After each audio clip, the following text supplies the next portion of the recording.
This is Robert Merdlacci, the MindShare Learning Forecast, Learning and Technology e-magazine, and welcome to the MindShare TV podcast, The Evolution of Teacher Training in the Age of AI. I'm honored to have a MindShare Learning Moment with Geordie Hyland, who is a former hockey player, Harvard educated, and CEO of the American College of Education. We're also excited to be hosting the American College of Education as a sponsor of the upcoming Fall Canadian EdTech AI Summit. Jordy, welcome to Mindshare TV. Great to have you join us today on a Yeah, Robert. fascinating topic. Yeah, thank you for having me. Honored to be here, and really looking forward to the discussion and also taking part in the event in October. We appreciate being part of that as well. Well, you have a fascinating pedigree. You're actually Toronto born, played in the GTHL, went on to a career at Harvard with actually. There's a former Governor General of Canada. You're in great company, who was also part of the Harvard hockey team. Talk to me about leadership and sport for that matter, and how that your impacted your trajectory to where you are today. Yeah, I think sports is a amazing training ground for life. I think there's the team working aspect. There's the hard work and the connection between hard work and outcomes, which is incredibly important for kids. And then I think there's a conscientiousness that comes along with playing sports and also going to school. So it was a huge part of my life growing up in Toronto, and then I was really fortunate to be able to play at the college level. And I think a lot of the learnings from sports and school can be brought into the workforce. And I think another really big aspect of sports is the ability to make mistakes and then respond to them. I think watching the NFL or NHL playoffs this year, you see a ton of mistakes, but then it's just amazing that they're able to just come back out and put it out of their minds. And so I think all of us that play sports growing up try to do that as well in our own ways and bring that. It's an important part of what we bring into to work and to life day to day because nothing is perfect. Impressive. And Yeah. now here you are, fast forward, president and CEO of the American College of Education. Your background in higher ed, K-12 workforce development. Uh, you did a master's at the London School of Economics as well. I Uh, did. Impressive pedigree. You're truly a lifelong learner. And in the age of AI, that growth mindset, which you clearly embrace, is integral. Uh, there's such a big shift happening right now. Teacher training has remained relatively consistent for decades. What's fundamentally changing now in the age of AI? Yeah, well, that's an interesting question, and I'd like to actually talk about the teacher training part, but then also the institutional piece for institutions that train teachers. I think in terms of the teacher role, to your point, we've gone from a relatively stable approach to knowledge domains to AI augmented environment when knowledge is constantly accessible.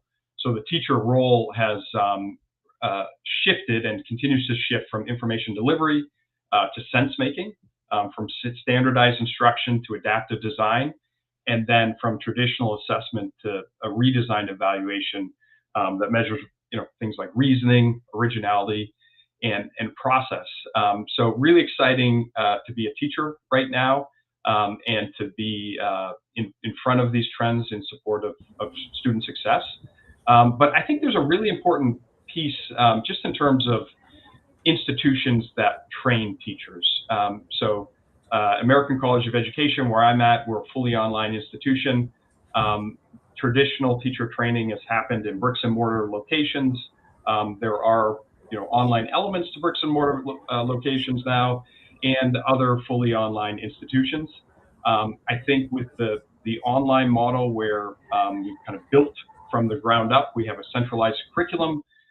We're able to see all of the effort and the progress that our teacher students have in our systems, and our teachers or professors are able to intervene and support students as they're learning. So that's a important piece. We're also able at the American College of Education to provide credit for professional development to really try to create value for the teachers.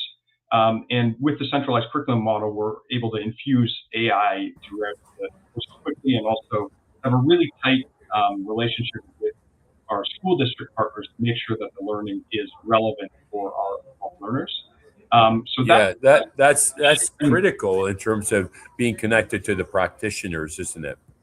it is. And then another really big piece within higher ed in the United States, but also in Canada, is the cost. And I think the traditional model brings a lot of costs, and the model for a lot of teachers is to have to go into debt to get their degree, and then unfortunately, in a lot of situations, there's years or decades where the teacher who receives a master's or doctoral degree has to pay down that debt. Our model has been to try to take the debt out of the learning process. We don't participate in the Title IV federal debt program within the in the U.S. And we've priced our programs low. So our masters are less than $10,000. Our doctoral programs are less than $25,000. Wow. And 87% of our students pay term by term and come out debt free. And so I think that's going to be a continued trend, I hope, among institutions to really try to bring costs in line. But without that, there's $1.6 trillion in outstanding student loans, and there's a knock-on effect and a huge challenge for teachers that want to get ahead in their careers with having the specter of debt associated with that continuing education. And so within this context where continuing education and the skills need to be up to date to be able to adjust to the changing AI and technological landscape, we are very proud of the fact that we can provide a pathway for largely debt-free education, and we hope that other institutions over time will try to create that path as well. That's remarkable. So, in essence, you're democratizing access, if you will, which is a brilliant strategy. Yeah, and I think that if you think about traditional higher ed, and I think this, I'm speaking to the U.S., but there's elements of this in the Canadian market as well. There's so many things that a higher ed institution focuses on. There's the research elements. There's the huge marketing costs, the administration, the bloating and growing administration. There's in the U.S., it's almost like they have professional sports franchises connected to traditional universities, and all of this. A lot of it is paid for by either state or federal subsidies, or really the student debt, which is continues to grow. And so an institution like us is solely focused on teaching and learning, the student value proposition, and the student ROI. So we've had a third-party market research firm that calculates for every $1 that's invested in our tuition, our teacher students receive $19.20 in future career earnings. So it's a clean ROI, and in the larger context right now, there's a lot of debate and discussion about what is the value of a higher ed degree. And so we're proud of the fact that we have an answer to that, but I think that there's it's moving in the direction where consumers and students, especially adult learners that have busy lives and are working full time and have childcare and other life commitments, are demanding, what is the return? What are they going to get for their degree? Fascinating. So innovation is your hallmark, clearly, and you were recently at the ASU GSV Summit in San Diego with many of my EdTech colleagues. What are some of the big ideas or moments that stood out to you, particularly around AI and the future of teacher training, for that matter? Yeah, so in terms of the teacher training, one of the major themes was we touched on this earlier, but the redefinition of the teacher role in an AI-rich classroom. AI can handle more of the routine explanations in practice, but it elevates the importance of the teacher as mentor, coaches, curators of judgment.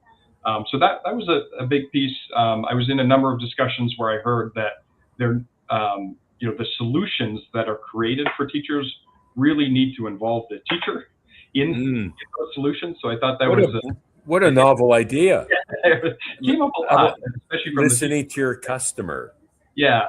But then just on the institutional side, there was a lot more this year around practical and usable solutions for agentic AI. So the development of autonomous systems that use reasoning to achieve goals and processes with limited human supervision.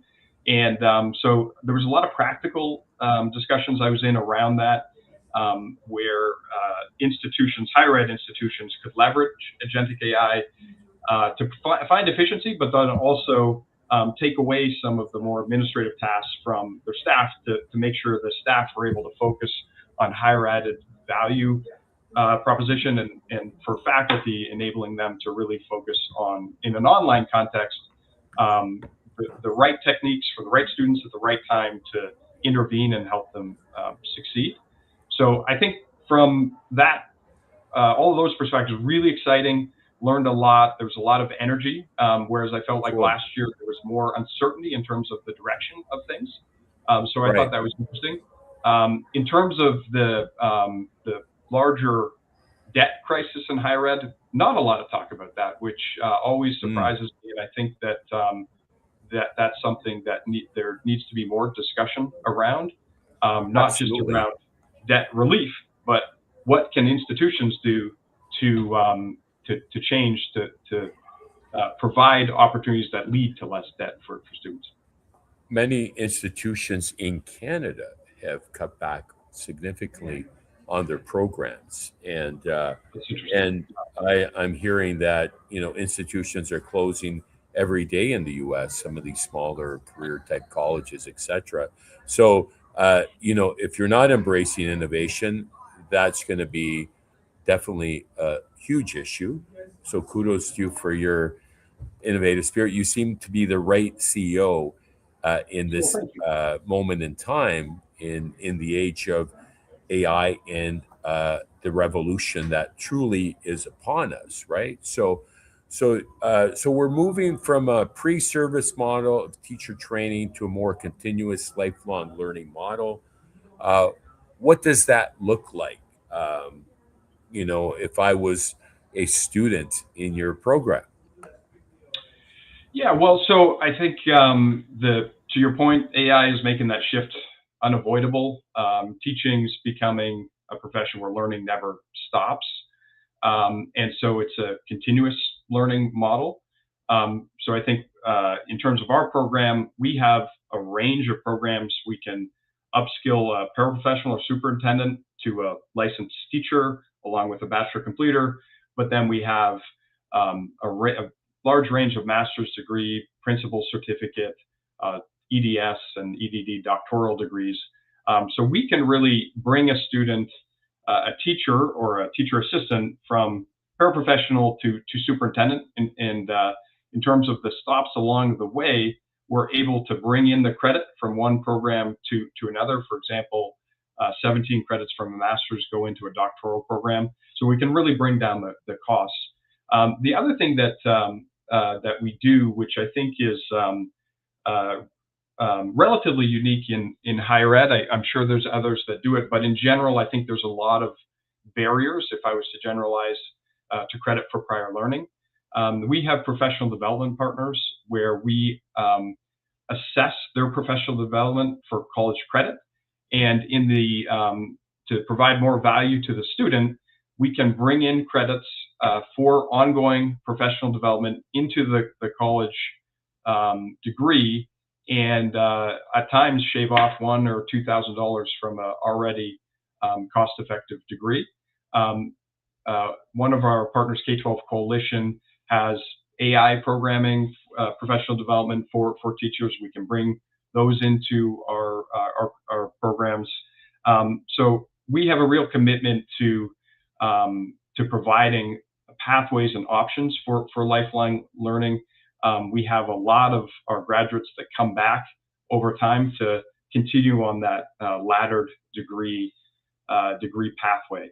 So those are a few of the things we're doing. And then I think, as we mentioned earlier, just having that tight feedback loop with our thousands of school district partners to make sure that the learning is relevant and up to date and as job centric as possible. In many of our courses, there's a assignment that's connected to what they're doing on the job to make sure there's that tight loop between the practical learning experience, which I think also speaks to having up-to-date and relevant programming at our core. Incredible. Have you gotten into micro-credentials? We created a micro-credential for students on how to use AI ethically and responsibly based on that KPMG study. 73% of students are using AI, 77% express that they want to learn how to use it ethically and responsibly. And nobody's really been upskilling, the student who's truly at the center, right? You've got two customers, you've got the teacher, and then, there's a student who's also a customer that is often kind of forgotten by organizations that don't really pay attention, but you seem to have a pulse on all elements. Yeah, I mean, so we extend our degree credit-bearing programs by these partnerships with the professional development firms. So important one for us around literacy is Lexia Letters that provide the teacher training and then support the student learning as well. So I think it's a way for us to be relevant to the teachers and also ultimately the students with a really cost-effective approach. So we address that through partnership. Great segue to my partnership in EdTech ecosystem question. As AI implementation accelerates, what role do EdTech solution providers and partnerships play in supporting teacher training and professional development? They're oddly, at this moment in time, we're seeing a bit of a backlash around EdTech, AI, and screen time, right? So I think we collectively need to do a better job in articulating the value. It's not about screens all the time. One of the CEOs of one of the top STEM companies in Canada, we had a conversation about hands-on learning, project-based learning, robotics. You're not on a screen necessarily, so you can use technology, but not necessarily be using a screen. So talk to me about this whole. For sure, yeah, and this came up a lot at ASU GSV, and just with the EdTech vendors becoming part of the instructional infrastructure to support the teacher learning, and the AI-enabled platforms moving into daily workflows. So I think the key criteria here is it's not necessarily about using screens and screen time. It's about listening to the needs of the teacher and then integrating solutions or creating solutions that legitimately help them provide more effective teacher learning, as opposed to creating solutions that don't incorporate their perspective. So we really see that as we're enabling and empowering teachers through our degrees, an important piece of empowering them to be able to partner with the EdTech vendors. But then we also, in our own teaching, we work with a lot of EdTech vendors and have integrated solutions for our curriculum team, for all of our employees in terms of how they work together, and see a ongoing and continuing opportunity on our workflows to help us communicate with students in a way that's efficient, that allows us to use some tech solutions, but then ultimately for the human-to-human connections, deepen them and enrich them. And so, once again, a great segue to my next question around human skills in an AI world. I actually have a book coming out, hopefully before or around ISTE, Being Human in the Age of AI. It's the the skills that AI can't replace. So with all of this focus on technology, what human skills become even more important for educators in your estimation? Yeah. So judgment, relationship building, critical thinking, leadership, and adaptability jump to mind. And we're seeing in surveys from students that they value that human connection more than ever. And so one of the great things about online education is the ability to see all the data, leverage the data, and then have a teacher intervene with the student at the right time with the right intervention, and that can really help to build those really important person-to-person connections. Fascinating. How many years for you now in this role, Geordie? So I've been at American College of Education for almost 4 years, but I've been in Amazing. online education supporting adult learners for quite some time. The evolution. So you were on board just post COVID, or was COVID still a thing when you came on board? It was the tail end, but it was Okay. worked through a lot Because of it. we've seen a tremendous evolution in the use of ed tech in education. And I would have never imagined during COVID that 100% of educators would have used some form of tech infused pedagogy, and they were in a crisis. It Yes. wasn't necessarily Yeah. elegant, but now we're at a point in our history where we really need to validate and justify. It's just, when you're doing work around the house and you Yep. got your toolbox, you either need a hammer, a screwdriver, a nail, etc. And it's not unlike what teachers tools they have at their disposal, and sometimes they just have too many. I've heard of some districts with 600 apps Oh or my gosh. more. Oh my Oh gosh. no, Yeah. I'm not kidding. So I think we need to do a better job at kind of distilling the tools that really make sense to Yeah. have in their toolbox to really elevate their ability to personalized learning. Our prime minister just gave an update last week, and Carney, brilliant guy. He's also, UK educated. He did his PhD at Oxford, Yeah. just up the street from where you were, and at London School of Economics. But he talked about the promise. So we have this new campaign, AI for All, in Canada. We've actually invited the AI minister, Solomon, to come and speak at our summit as a keynoter, Oh, fantastic. which Yeah. he hasn't said no yet. So we have him on Okay. the docket. And we really connected over the fact that he and I were longtime hockey coaches of our kids. Oh, wow. So Nice. it's that, Yeah. again, it's that human connection. But Carney talked about the promise and potential of AI to personalize learning, to truly personalize it, right? And Yes. thoughts That's on right. that?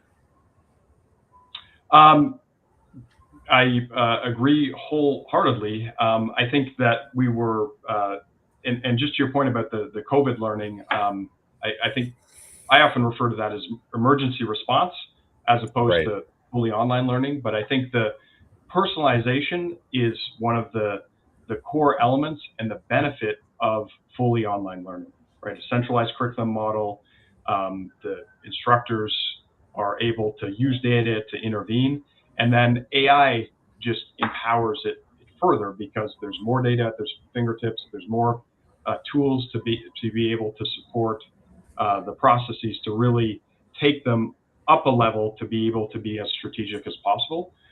So to your point about the school district with hundreds of tech solutions, it's not easy to do, and I think that there's the temptation and the challenge of just throwing technology and throwing money at it, as opposed to it has to be a very thoughtful approach. that takes into account what the teacher needs and ultimately what the student needs, as opposed to just more and more platforms.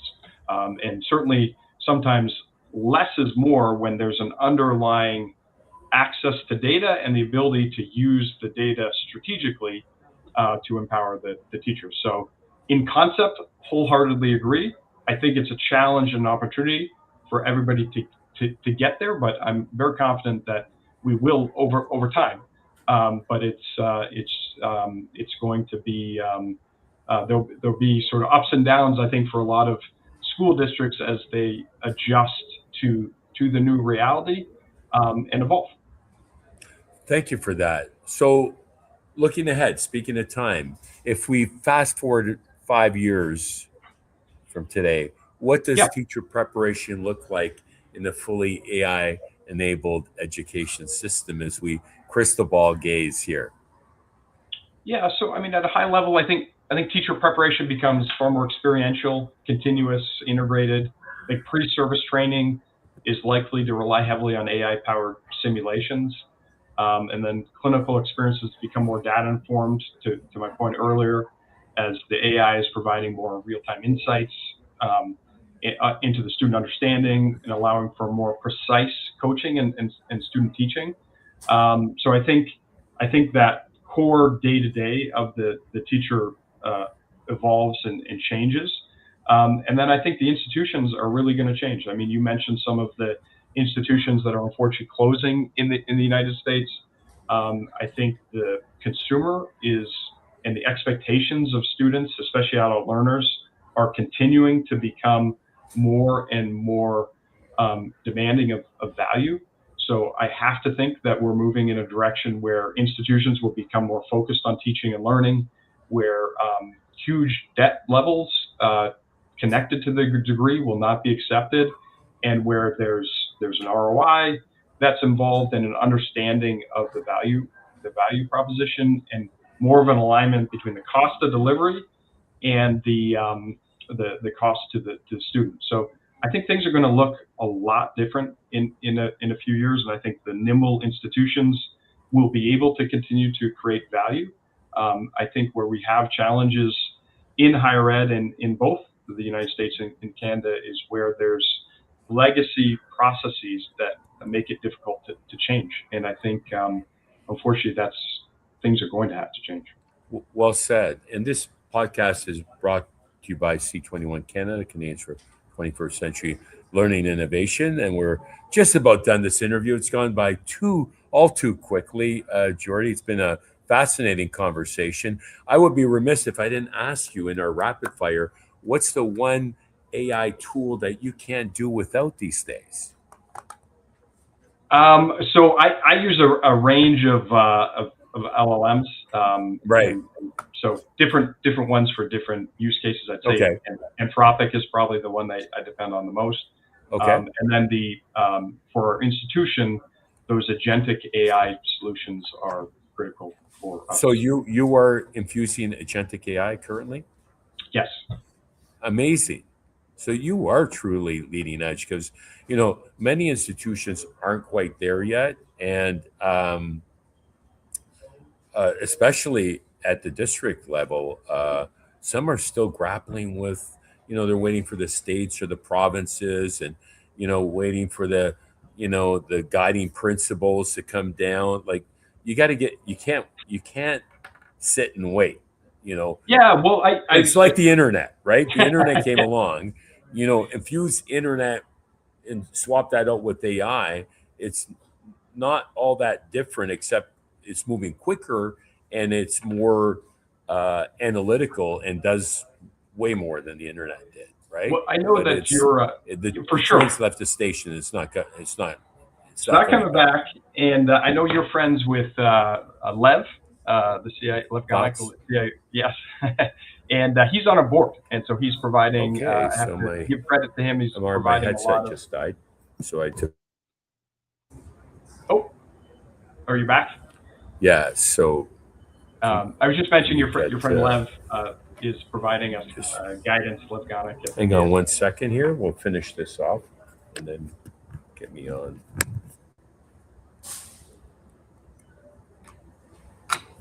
Yeah. We got to change it up on the right here. Should be automatic. Yeah, it's not. You hear me okay? No, it's Yes, I can. So just pick.